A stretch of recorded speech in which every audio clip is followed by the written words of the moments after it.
Tujuh pelaku narkoba jaringan internasional ditangkap Satuan Reserse Narkoba Polrestabes Makassar. Dalam pengungkapan itu, total barang bukti sabu yang disita sebanyak 1,45 kg atau 1.450 gram. Barang bukti terdiri dari ratusan saset kecil siap edar dan belasan kemasan sedang. Kapolres Tabes Makassar, Kombes Pol Arya Perdana, mengungkap kasus ini bermula dari ditangkapnya dua perempuan inisial PT dan AN. Keduanya ditangkap di sebuah kamar kos Jalan Inspeksi Kadal, Kecamatan Makassar pada 20 April. 3 hari berikutnya, tim Satres Narkoba terus mendalami kasus itu menangkap dua pria berinisial SN dan DD. Mereka ditangkap di Jalan Penjahitan, Kecamatan Tanjung Pinang, Kepulauan Riau, 23 April. Dari tangan keempatnya, polisi menyita barang bukti sabu seberat 200 gram. Tak berhenti di situ, tim yang dipimpin Kasatres Narkoba AKBP Lulik Febiantara ini terus mendalami jaringan bisnis barang haram itu. Hasilnya, pelaku berinisial MIS ditangkap di sebuah kamar kos Jalan Todopuli, Kecamatan Panakukang, Makassar, 9 Mei.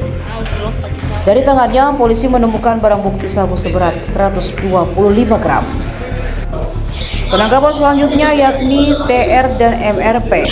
Penangkapan keduanya berlangsung di apartemen Jalan Boulevard, Kecamatan Panakukang pada 12 Mei.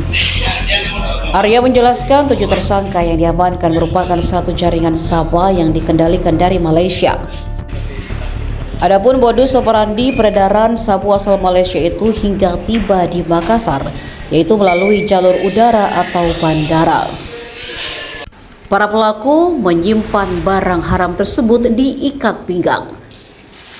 Dari modus tersebut, pelaku PT dan AN sukses mengelabui pemeriksaan 3 bandara untuk tiba di Makassar. Penindakan kepada 7 orang tersangka dengan 3 laporan polisi secara berurutan. Barang bukti totalnya kurang lebih 1,5 kilo, ya, jadi 1.450 kg, 1.450 gram. Dan taksiran barang bukti narkotika yang berhasil diungkap adalah kurang lebih sekitar 2.755 juta rupiah. Ini yang ada di depan rekan-rekan sekalian, dan kita memperkirakan ini bisa merusak potensi masyarakat apabila ini sempat beredar, ya, itu kurang lebih 8.700 jiwa yang akan rusak, ya, gara-gara narkotika ini. Sedangkan potensi penghematan keuangan negara dari barang bukti narkotika yang kami sita adalah kurang lebih 26 miliar 100 juta rupiah dengan asumsi 8.700 orang ini dikalikan dengan 3 juta, karena sekali rehab itu biayanya kurang lebih 3 juta. Kronologisnya sendiri, rekan-rekan sekalian, jadi pada hari Senin tanggal 20 April, ini pengungkapan dari yang lalu, 20 April, ini ditemukanlah narkotika jenis sabu, ya, pada 2 orang tersangka yang lalu dikembangkan ke Tanjung Pinang. Jadi pertama ditemukan di sebuah kos-kosan yang ada di Kota Makassar. Setelah ditemukan dengan tersangkanya termasuk barang buktinya, ternyata ini merupakan jalur internasional dari Malaysia melalui Tanjung Pinang yang sampai ke Kota Makassar. Nah, salah satu pelakunya juga merupakan pengedar yang berangkat ke Tanjung Pinang, berangkat ke Malaysia, ya, Tanjung Pinang, berangkat ke Tanjung Pinang dengan pesawat dengan menggunakan narkotika.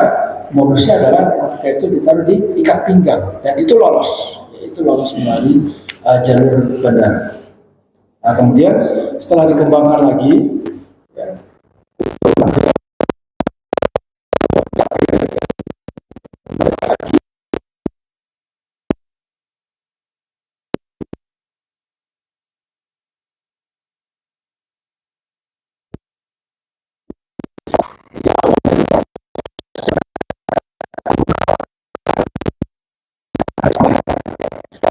terakhir karena ada juga beberapa pasar yang sebenarnya kurang lebih 1,1 gram. Nah, ini di gudang ya. Di Makassar itu di wilayah Panakukang, itu ada Boulevard. Nah, tersangka-tersangka ini kemudian kami kenakan pasal 114 ayat 2 junto pasal 132 ayat 1 Undang-Undang 35 tahun 2009 tentang narkotika dan pasal 69 ayat 2 huruf A Undang-Undang nomor 1 tahun 2023 tentang KUHP. Dan ini ancaman hukumannya paling singkat 6 tahun, paling lama 20 tahun penjara. Dan untuk denda kategorinya kategori 6. Kemudian itu berapa? 6 miliar, 6 M. 6 M. 6 miliar ya, nanti 6 miliar maksimal. Download Tribun X sekarang, menghadirkan lokal menjadi Indonesia.